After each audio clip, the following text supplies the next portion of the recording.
Welcome to the Empathic Mastery Show. I'm your host, Jennifer Moore, and I'm so glad you're here. This is a place where we talk about what it means to be highly sensitive and empathic, how this impacts all aspects of our lives, and we explore tools, resources, and solutions so we can shift from absorbing all the thoughts, feelings, and energy of the world around us to being beacons for calm, love, and healing. Hey there. Before I launch into the content of this episode, I wanted to give you a heads up. Since October is Domestic Violence Month, I've invited some special guests to speak on this topic.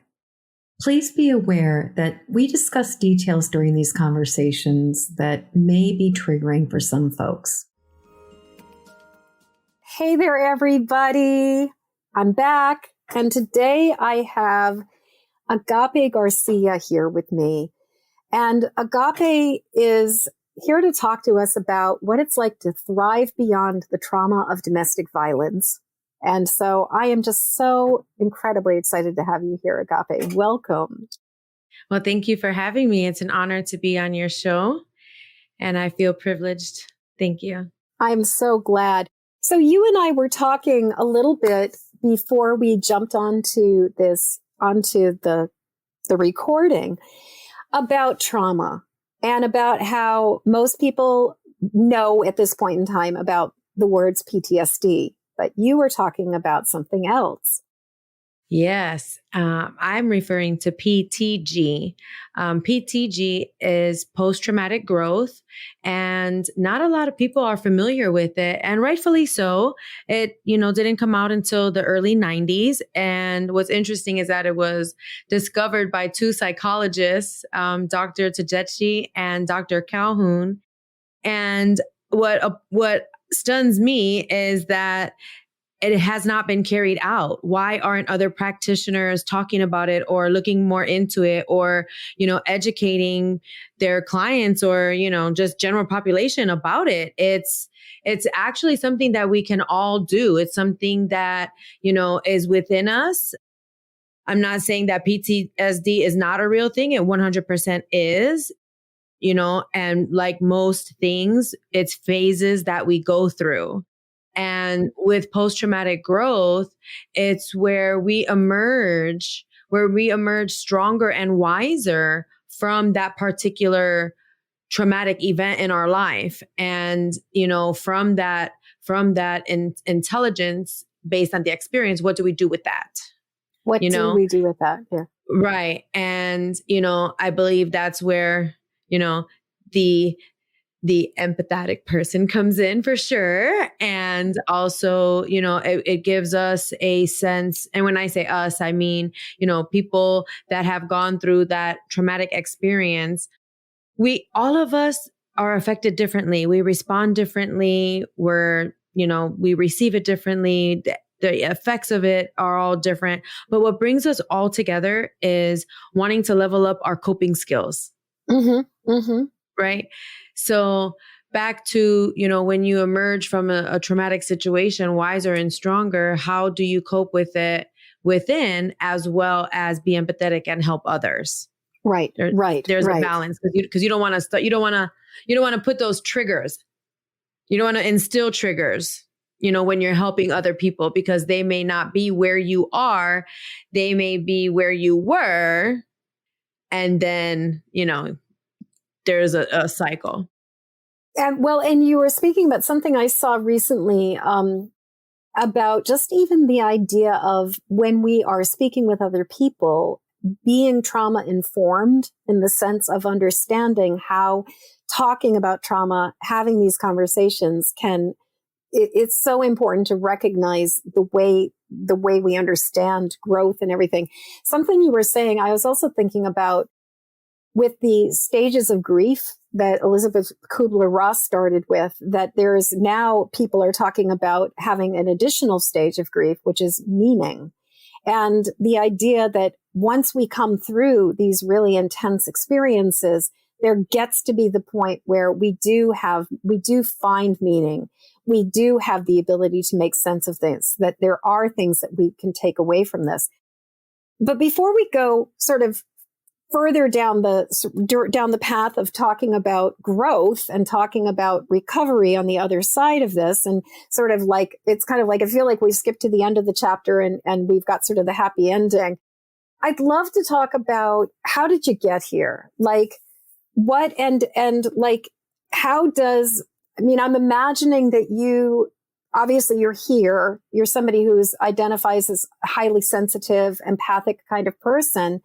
So let's talk about the beginning of the journey. How did you find yourself in this situation? Like, I found myself in this situation where I am clear of what post-traumatic growth is, not because I was diagnosed with it or, was taught anything about it. This comes from actual, like, boots on the ground, being in environments that were extremely traumatic in my personal life. When I look back, I feel like it was like every single decade on the decade, it's pretty insane. And, what really helped me boost my personal growth and, understanding around post-traumatic growth was, after raising my kids.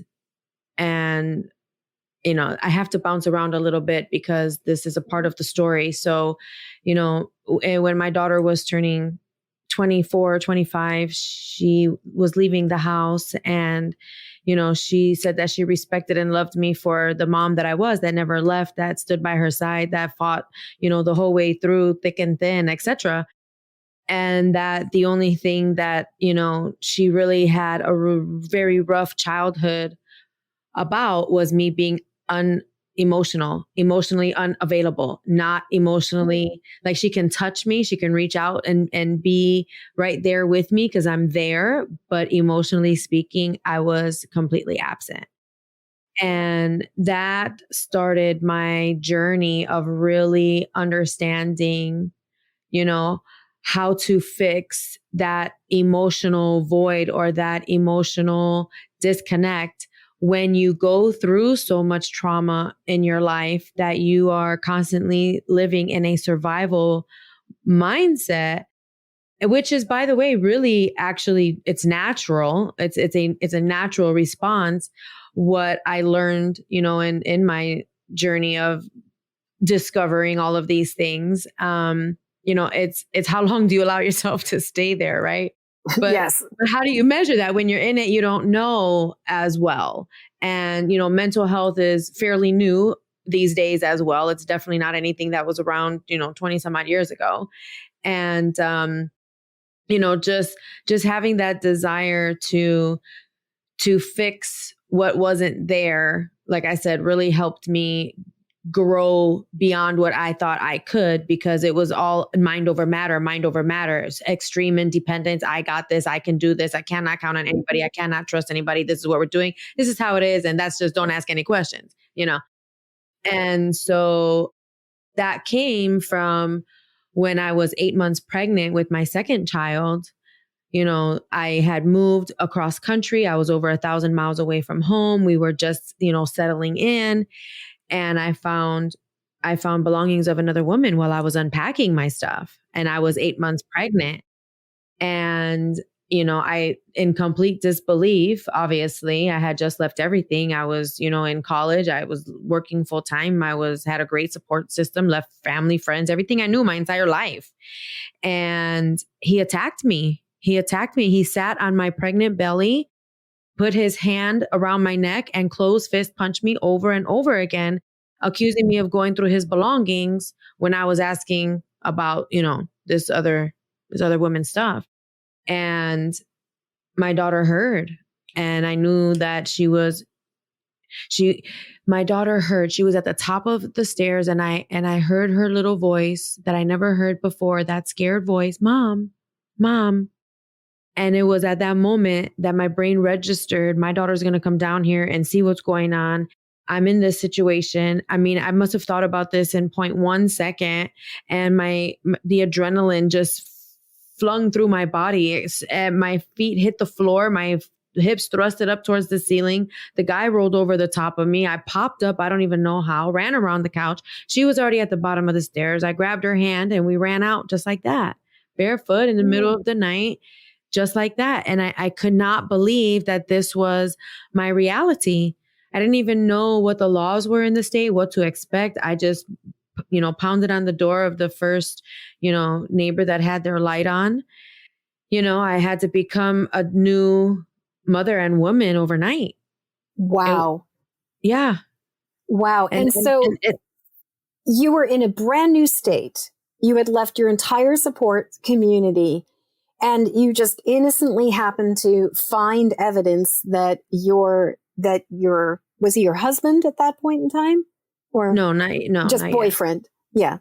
So Yeah. baby daddy. The baby daddy. Yeah, we can say that. Yeah, my baby daddy. Your baby daddy.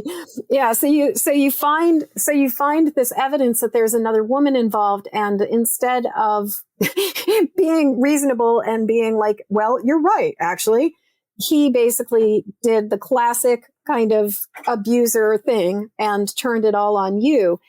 And so, but I'm just amazed at like your resourcefulness and just like that piece of you heard your daughter's voice and you just like, you found that strength of the mama bear to get yourself out of that situation. So I guess, was that like, sort of like, done and dusted, one strike you're out, or was that the beginning of a journey with this person? So that was the first time that he was violent. We dated for quite some time. I would not have been comfortable leaving the state if I felt that there was anything like that.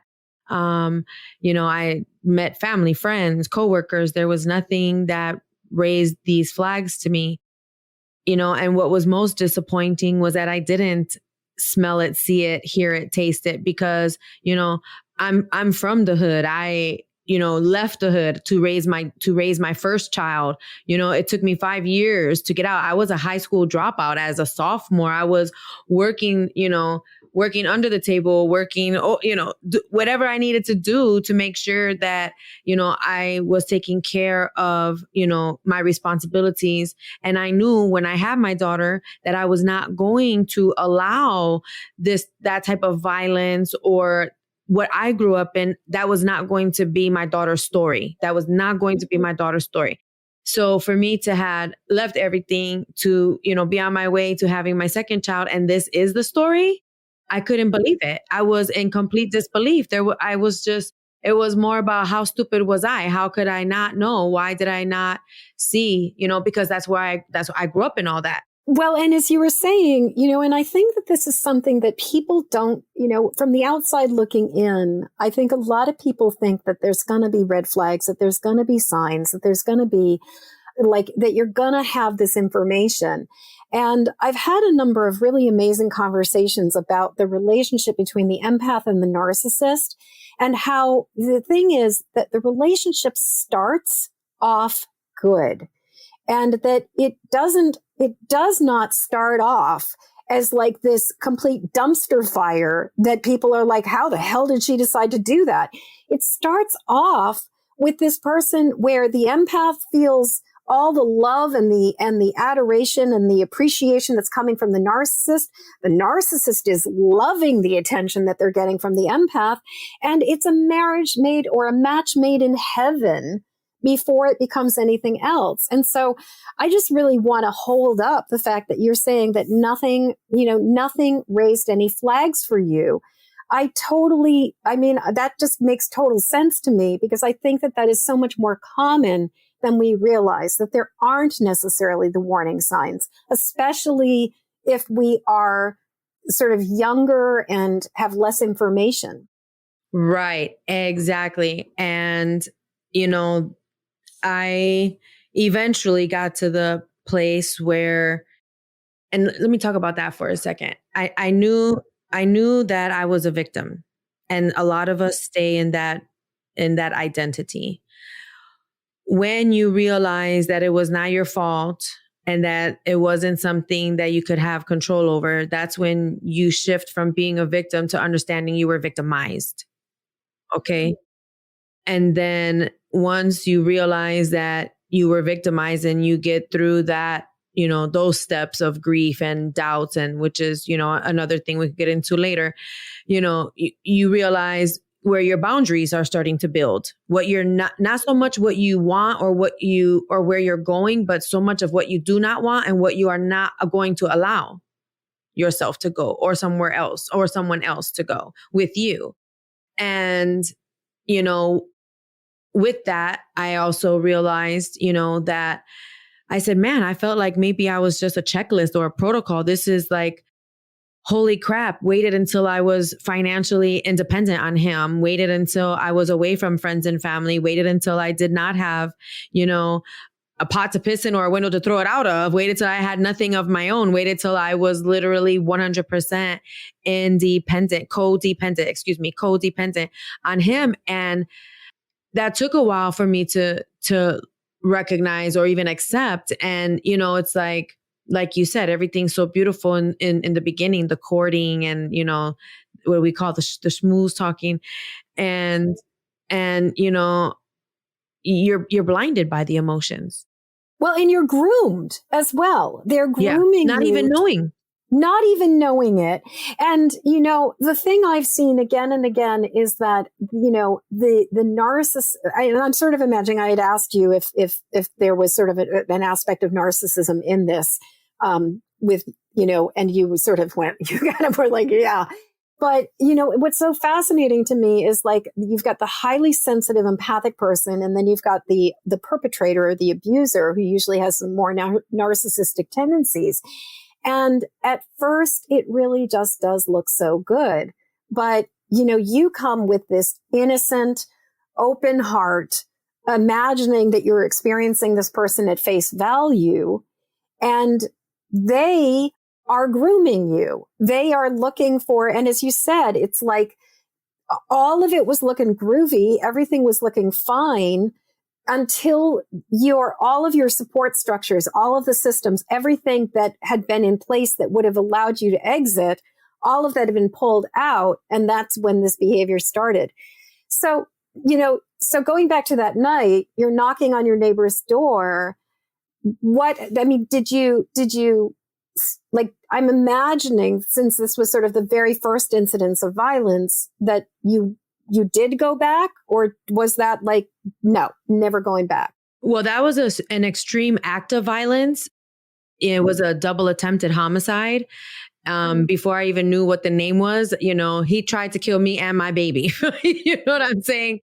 And when it came to that, and because after I had my daughter, I promised that that would not be her life. And here I am, with that. No, I absolutely called the police. I had no idea who that man was that just tried to kill me and his own unborn baby. Like, who am I if you are willing to do that to your own baby? Yeah. And so that was it. He was arrested that night. I did go back, cause I had nowhere else to go. There is no such thing as going to a shelter at midnight and being accepted in, and I barricaded the door, and, I spoke to my 8-year-old at the time and said, hey, if you hear me say these words, I need you to jump out that window, jump on that porch, go down here, knock on that same door. This is what I need you to do. And it wasn't in a way that was so scary for her. It was really, I can't explain how that whole night went down. When I speak to my daughter, today, she will tell you that so much is vague for her. A lot of things that I remember, she doesn't, which I appreciate, because then that makes me know inside that I did a good job separating the trauma and the drama. Mine, I did a good job separating that from her childhood. Yes.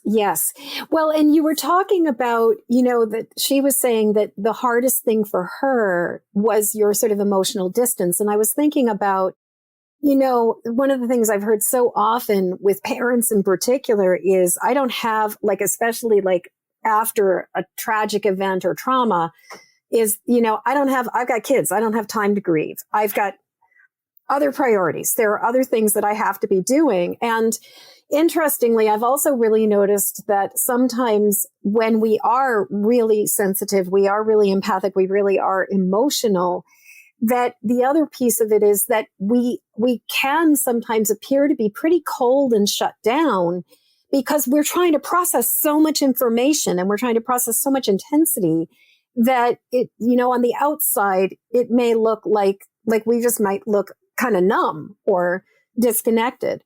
So absolutely. And I mean, just while you're saying that, I'm thinking to myself, well, heck yeah, after that incident, I had 47 days until my baby was going to be born. From that 47 days, I was able to talk the, doctors into, giving me a C-section early. So now my 47 days turned into 37 days. Within those 37 days, my daughter was going to be out of school within 15 days. Within those 15 days, I needed to make sure that my neighbors could help me out while after school, they could take her to the pool so that I can repack my stuff and carry my stuff to the car, to the storage, and make sure that I have this and make sure that I have that. And I mean, every single second was accounted for. Not a second was not accounted for. And the adrenaline was whoop, 24/7, no caffeine needed at all.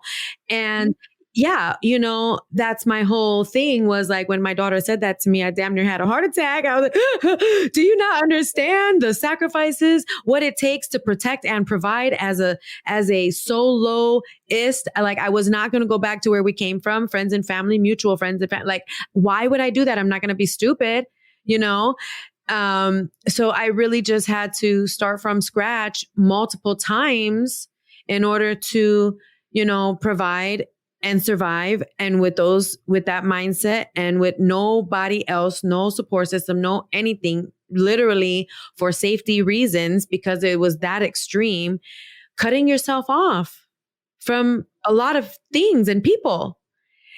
And you start to live in this, your own little world, and it becomes very narrow. And the laser focus for me, became going back to work, not just getting out of, yes, I got my name off the lease, thankfully, because I took the paperwork down to the leasing office and whatnot. I ended up renting out, a room for all three of us and studied and, went to the county, stood in line for food stamps, asked for assistance, asked for emergency shelter, all kinds of things. And, it's a long line. It's a long wait. It's not there for you real time. You have to figure stuff out with no friends, no family, being new to the area, and then obviously the neighborhood and the new neighbors knowing my drama, it's you have to get out and away. Yeah. Yeah. Again. So to have heard that from her, it was very devastating to me because I was the one that, defended and protected and was that mama bear all that time. And, my mother abandoned me when I was 3 years old. I was a toddler. So my whole thing was, I will never abandon my children. I will never this. I will never that. And as much as I was protecting and providing, I did not realize that I was not emotionally feeding. I was not emotionally nurturing. I didn't know that. So it hurt me even more to even think that I instilled a emotional void in my daughter while I never left. I would never abandon you. I was here. I was here. So that just made me emotionally, in my mind, there. Right. But well, and as you're speaking, I'm really thinking about, for one thing, just the legacy of abuse and the legacy of trauma and how profoundly it affects things, even when we think we are doing all the right things and that, that we've managed to escape the cycle of violence. But what occurred to me was I was thinking, I wonder if your experience as a sensitive little girl being around people who may not have been compartmentalizing their emotions and maybe being around people who had really big, intense, volatile emotions, I'm wondering if you were protecting your daughter from the sort of empathic overwhelm that I'm imagining your childhood was like. So if you were around people who were big, big drama emotions all the time, And you were experiencing that confusion and that bleed through as a very small, like absorbing their intensity as a very little girl. I don't know if this is making sense to you, but it strikes me that, well, of course you would really try to protect her from the intensity, and especially like protect her from the impact of your trauma. Like if you know that you're internally, like you've got a storm brewing inside of you about all of this stuff, it makes complete sense to me that you're sort of shutting it down so that you're not passing along that distress to her. Well, yes and no. I would say that, I wouldn't say that I was trying to protect her from like all the drama, because in my childhood, I was not around a lot of drama. In my childhood, I was learning how to live and survive as well, because like I said, my mother left when I was 3. My sister passed away also when I was 3.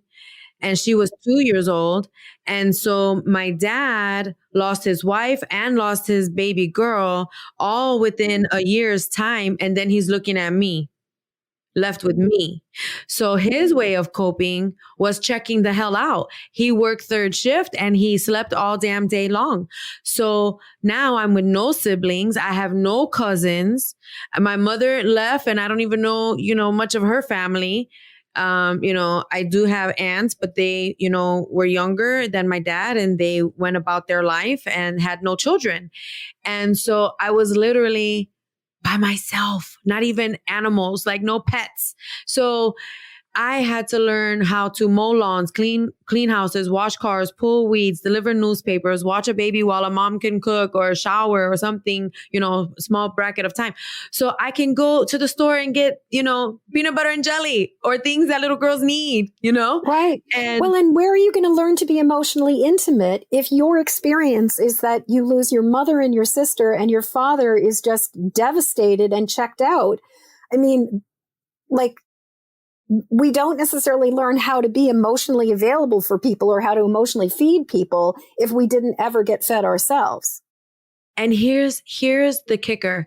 As a child, I learned how to cope, right? I did everything that I knew how to do to avoid going home because there was nothing there for me. So, I was at every single after school program available from, little girl, like kindergarten and 1st grade, literally, when they had crossing guards and you could walk to and from school without a problem.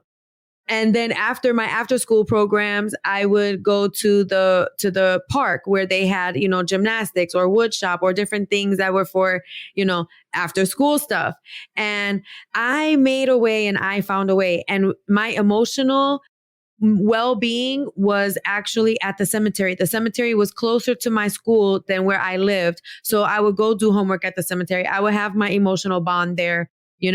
Granted, when I would go to sleep, I would wake up my dad before I went to sleep so he could clock in on time. And I would cry from being so quiet. It's loud. And then in the morning, I'm waking up to my alarm clock to an empty house that is so quiet. It's loud, crying again. So freaking lonely.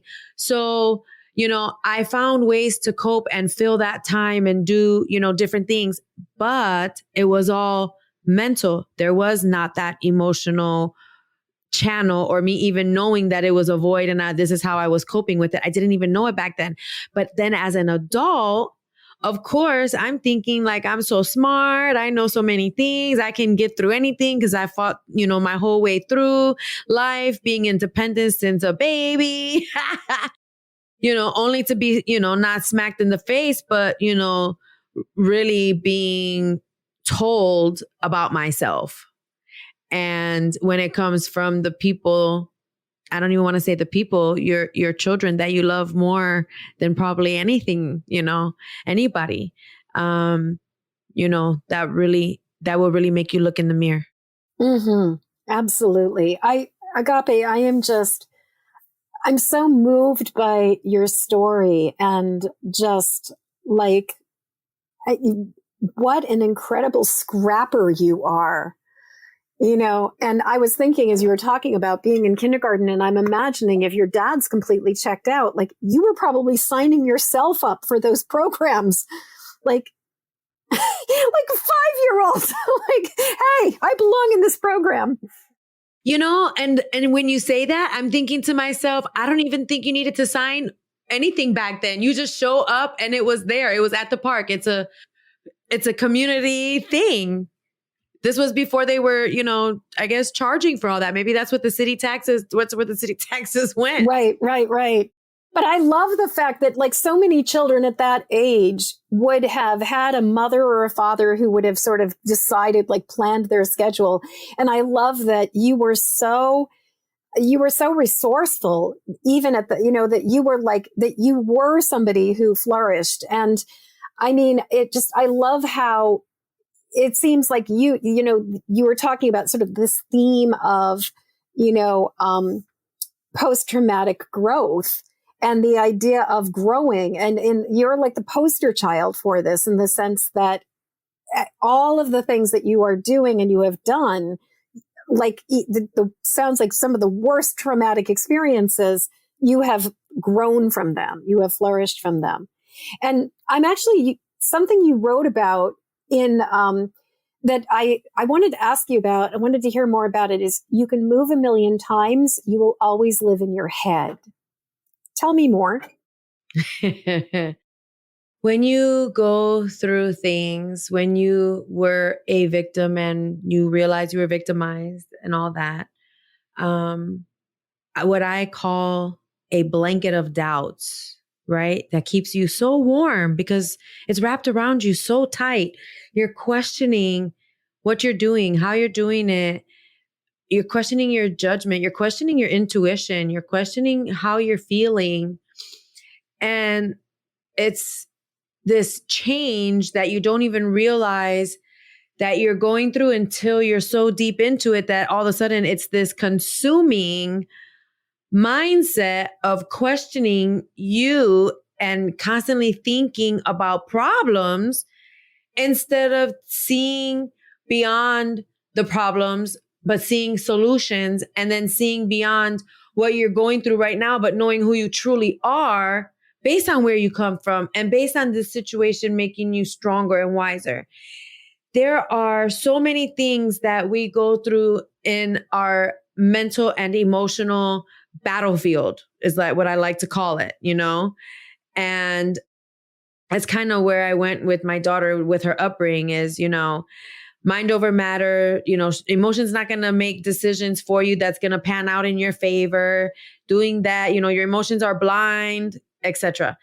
And so learning emotional intelligence, learning emotional awareness, doing the work into understanding how voids, come into play and how you respond to them and what you do about it, and the ability to trust and give, or want to even give and receive, love. It takes a while to understand that you can be balanced mentally and emotionally, that you can be safe and vulnerable at the same time, and that you can control your thoughts.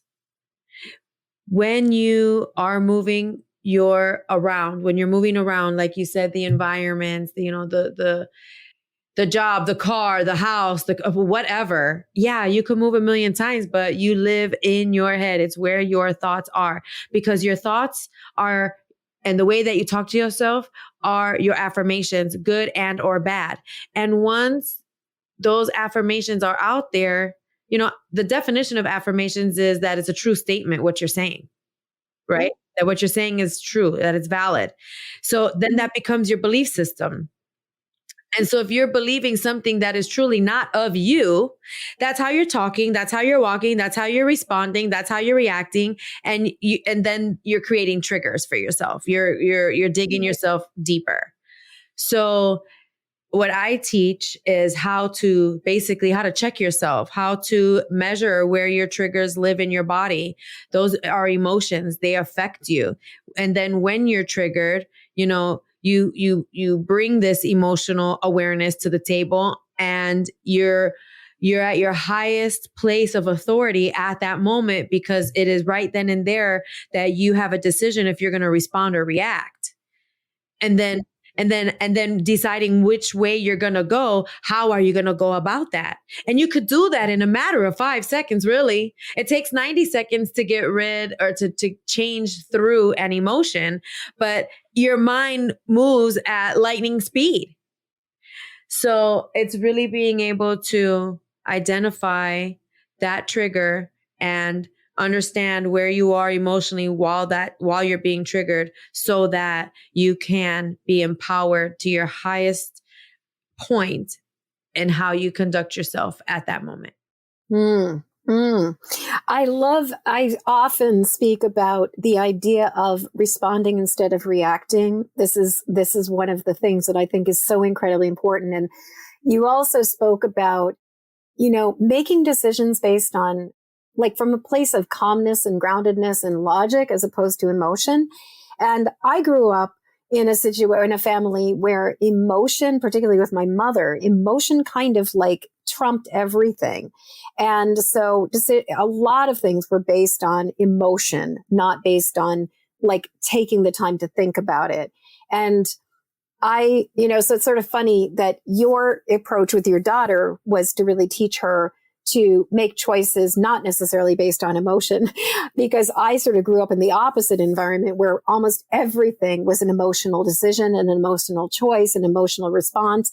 Like emotions just really took up like way more space. And sort of that balance. But you're talking about finding our way towards emotional intelligence and being able to recognize what's going on emotionally, which I think is like, that really is the difference between reacting to our emotions versus responding to our emotions. That's right. That's right. And you have to have emotional awareness to even apply emotional intelligence. Yes. Well, and I'm sort of wondering if with like your sort of your childhood and your experiences with this, like with this second baby on their way, like if you, like, it sounds like you had to be such a scrapper and had to just like basically like keep on keeping on to be able to get through anything. I wonder, like, did you know what you were feeling? How did you start to cultivate and develop your emotional intelligence? Okay, so that's a 2-part question. So that night, I was definitely just devastated, completely in tears. It just couldn't even wrap my head around reality. And I would say that, that night was the worst, of course. And then there is no such thing as when the dust settles when it's something like that, because it is lifelong.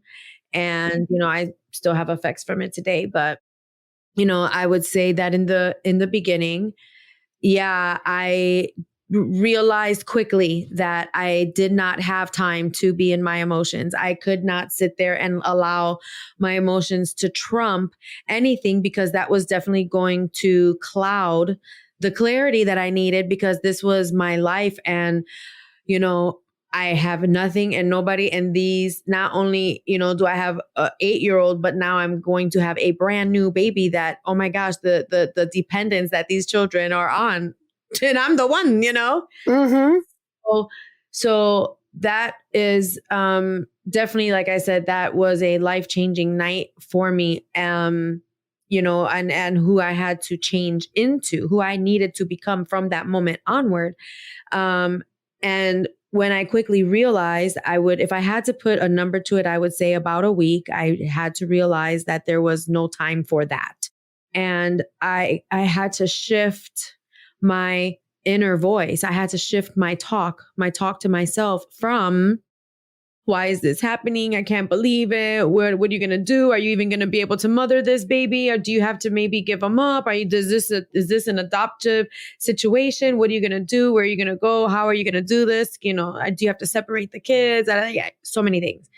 It went from that into, you didn't come out here for this. There's a reason why you're here. You did not get this far in your life to not be able to make it. You did not raise your child to be 8 years old and as, independent as you have become. And you didn't work through your own stuff with your own mother, and you didn't do this and you didn't do that for this to be here. You did not come all this way for this. You have got to pick it up and go forward because you've been through being abandoned. You've been through the worst years of high school. You have a work ethic. You have this, you have that. So it had to really shift into, what my tools are and how I can use them in order to survive, because I had to realize where I came from, and so the emotional, growth, the actual growth, even though the PTG that I was going through was more reactive and mindset based, because it was a combination of survival and desperation. When my kids got older, when my daughter was moving out, when I was told about myself being emotionally unavailable after I felt like I was everything, that is where that laser focus that I applied those 20 some odd years to providing and protecting shifted into, let me heal what I did while I was protecting and providing. Because even though I thought I was doing the right thing, I wasn't doing it the best way. And so my growth really spun out of control, because at that time in my life, I had different resources, different means, different things available to me to thrive in that area. When I was, younger and raising them, I didn't have the means financially or nothing. It wasn't even nothing. You were just putting out fires. It's like you don't have the luxury of doing the emotional healing necessarily, as you're just trying to, keep you and your babies fed and just keep things going. Yeah, that's right. So, I hate that it took her to leave the nest. I wish that, she could have shared that prior to. But at the same time, the timing is everything, and she knows her mother very well. And she probably, felt that it would have maybe even been rejected. And I'm so proud of her for not fearing my response and, being vulnerable and safe at the same time. And we took that journey together, and, we have such a strong bond today. And I have both of my kids' blessing to share my story and talk about them, because 1 year ago, I was in a life-threatening accident that gave me a 1% chance of surviving and, making it out of the hood, making it out of dodging bullets and the danger on the daily, and making it out of surviving a double attempted homicide and making it, 20 years, whatever, to be in something that I had no control over, and to almost lose my life, over that. I said, I don't want to keep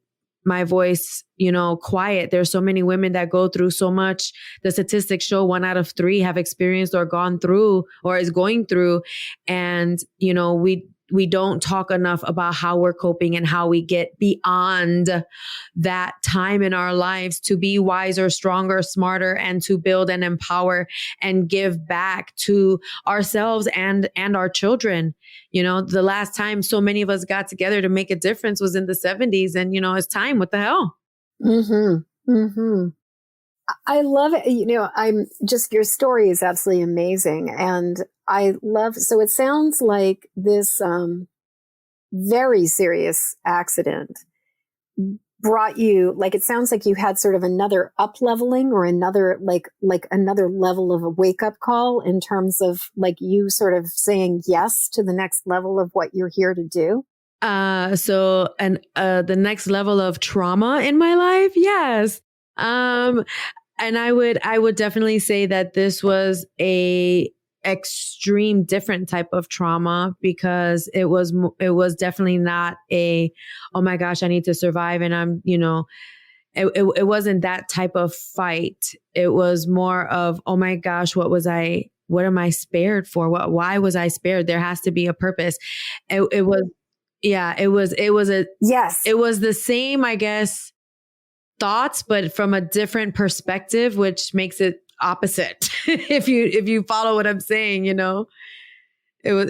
was another life-threatening experience, but one was, having to save myself and my kids and me being the sole responsible person to, oh my gosh, this is way bigger than me. I had no control over it. Why was I spared?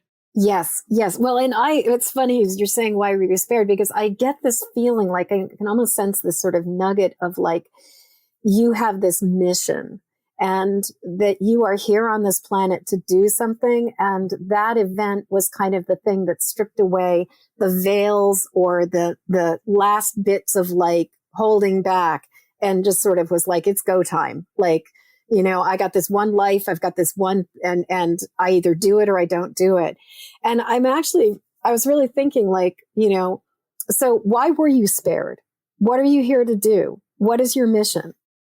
Well, and I strongly believe and have been walking in it ever since that, again, I want to reach women that have gone through and are separated from that toxic environment, that toxic relationship, and are struggling to re-identify and realign themselves with their core and who they truly are.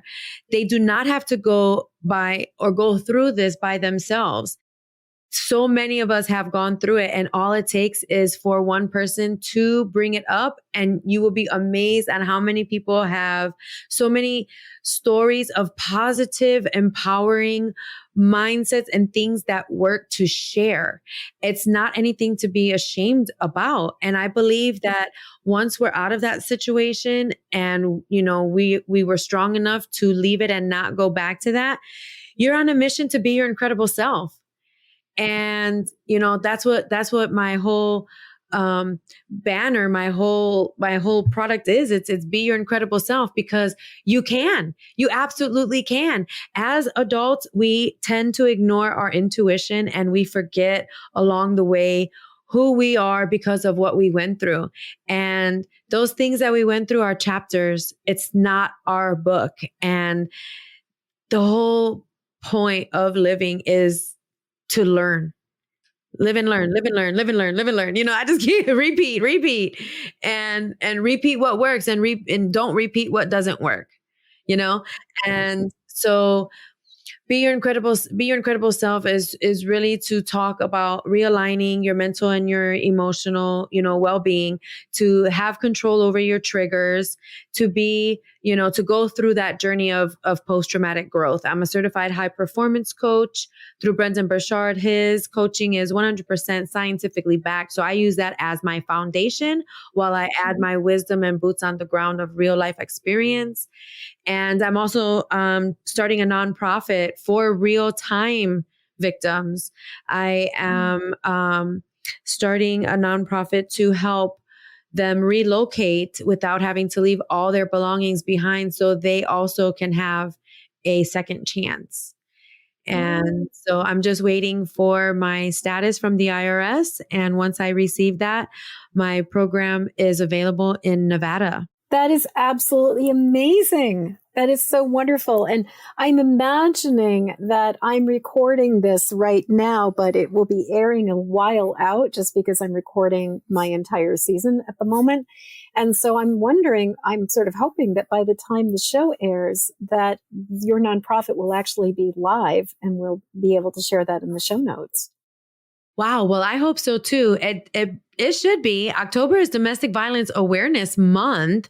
So maybe, I don't know when you plan to put this out there, but hopefully it could be at some day in October. Yeah, no, actually, that sounds like a really interesting. I'll have to look at the schedule, but maybe what I'll do is actually we'll have this as a bonus month. Usually I do a biweekly show, but I'm thinking this can be a bonus show that happens in October because this is such an incredibly important topic. It's just so vital. So Agape, I can't believe how quickly time is running by. I mean, we're almost at the top of the hour. If you were like, as to the women who are listening to this conversation, and maybe some, or to any person who's listening to this conversation, whether they identify as male, female, or other, what advice I guess what advice do you give to somebody who's realizing that they're in the skids, that they're in a situation that's not working for them? Like the people who are at that very beginning stage, like I'm just thinking, like, what advice do you have for people at different stages of this journey? Right. So my nonprofit is for real-time victims, and my Be Your Incredible Self is for people that are no longer in that environment.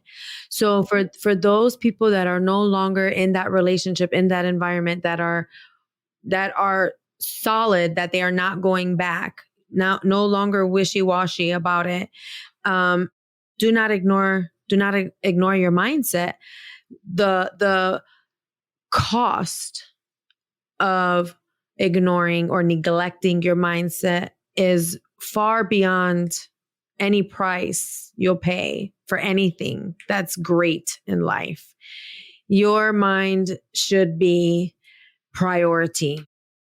Again, that's where you live. That's where your affirmations are. That's where your belief system is. You make decisions, you walk, you talk, you respond, and you react based on what you believe, which is what you think. And so if you know that you are not talking to yourself in a manner that is who you are, do not neglect that. Confront it, work through it. And if it's bigger than you, it's okay. It's been bigger than all of us at some point in life. Do not feel like there's nowhere to go. There are places to go. Be Your Incredible Self is a great place to go. It's just really working on the control you have over yourself. Nobody knows you better than you. Nobody can control you but you. You have control over no one but you. So I say get started right away, and I have mirror work, I have boot camps, I have all kinds of tools and techniques that helps you. Well, and this is one of the things I was going to ask you is, so if somebody notices that their thoughts are, just for lack of a better word, just total crap. Like what would be a first step that somebody could take towards changing their mindset, towards changing their thoughts, towards harnessing their thoughts and getting control over them? Sure. So the first thing that I would, do is suggest that they define 3 words that are important to them. I'm going to give the words though, of course.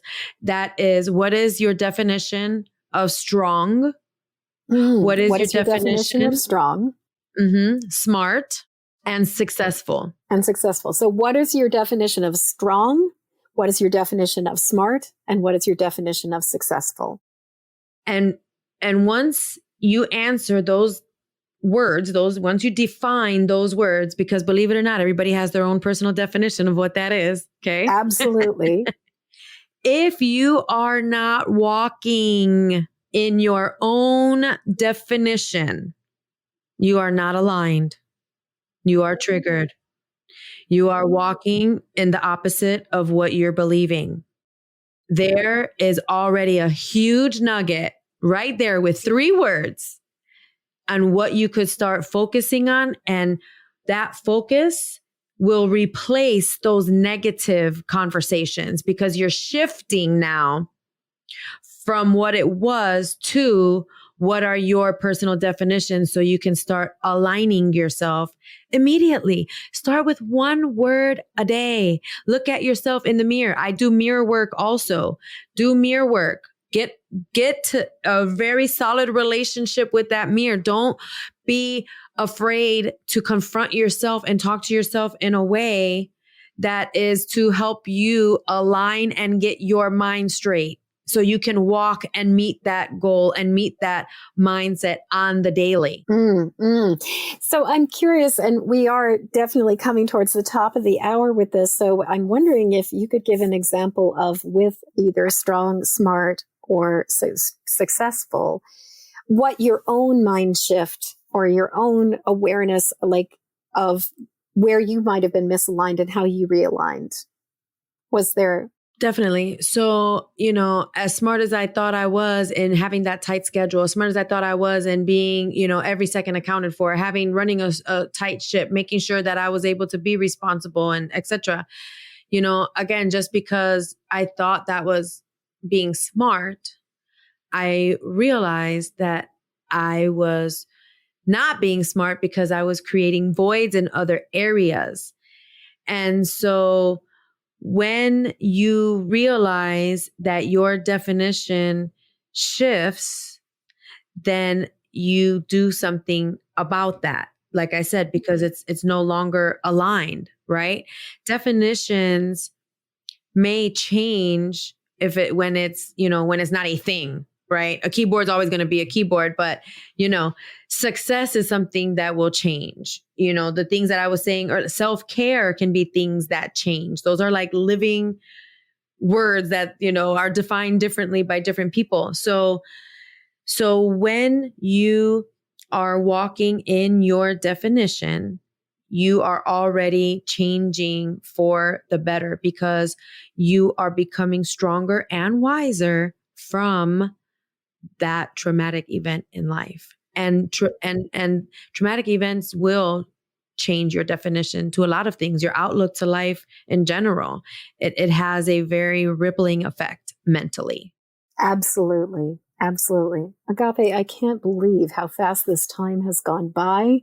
This has been an absolutely wonderful conversation. Your story, I hope that my listeners are as inspired by your story and feel as much of a sense of hopefulness from your story as I do, because, it's sort of like, if you can do it, then we can do it. Like you've been through it and you are clearly radiant and shining and thriving. And so I just really want to thank you so much for taking the time to be with us, to share your story, and to just be your beautiful, bright, shining, glorious self. Well, thank you so much. I really appreciate that feedback. You're so sweet. Thank you. Oh, you are so welcome. So, any last bits of advice that you've got for people, and also, how do we stay in touch with you? How do people find you? Yeah, sure. So, you can find me at beyouриncredibleself.com, and Be Your Incredible Self is spelled correctly. And it's also the same on Facebook and Instagram. The nonprofit is Confronting Domestic Violence. And, some tips is, for listeners that have experienced trauma in their life and are looking to level up their coping skills and, be a better version of themselves, being clear about who you're not is extremely important, because once you're clear on who you're not, you're really able to start to see and define better of who you are and what you deserve and what you want in your life. And you can do it. We are equipped with what it takes within ourselves to do and make the changes that we need for ourselves. If we don't do it for ourselves, nobody is going to do it for us. That old saying of, I could lead a horse to water, but I can't make them drink. You have to be committed to being that better version of yourself. It takes intention. It takes commitment.